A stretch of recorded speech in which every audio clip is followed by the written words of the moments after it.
میں اسپین کے ساتھ جو 2-3 سال ہم نے گزارے ہیں اس کے بارے میں تھوڑی سی روشنی ڈالوں گا.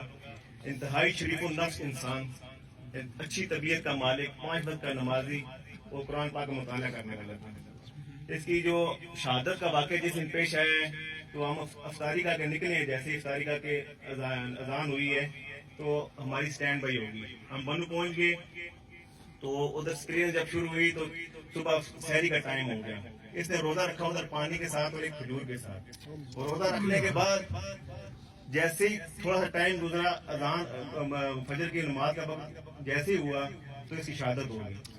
اس کو بلٹ سینے کے اوپر لگی، ٹھیک ہے، اور اس سے ریکوشیٹ ہو کے اندر سے پیچھے بلٹ پروف جیکٹ سے وہ دل کو کراس کر گئی.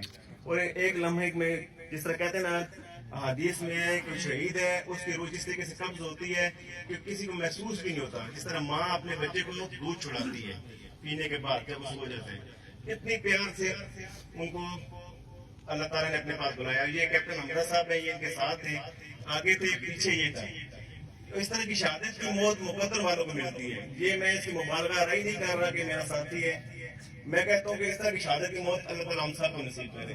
کہ آپ رمضان کے مہینے میں ہوں اور سحری کریں آپ روزے کے لیے اور آدھے گھنٹے کے اندر جیسے فجر کی اذان ہو آپ شہادت کے رتبے سے فائد ہو جائیں. ٹھیک ہے، تو اللہ تعالیٰ سے دعا ہے اللہ تعالیٰ اس کے صدقے میں ہمارے گناہوں کی مغفرت فرمائے اور اس کے اگلے درجات کو بلند فرمائے. قبر کے مناظر میں تو پیارے نبی پاک صلی اللہ علیہ وسلم کی شفاعت سے بہرمند فرمائے اور پیارے نبی پاک صلی اللہ علیہ وسلم کی پہچان کرنے کی توفیق عطا فرمائے. اور اللہ تعالیٰ اس کے صدقے میں ہمیں بھی شہادت کے رتبے میں فائز کرے. بہت شکریہ، تھینک یو ویری مچ.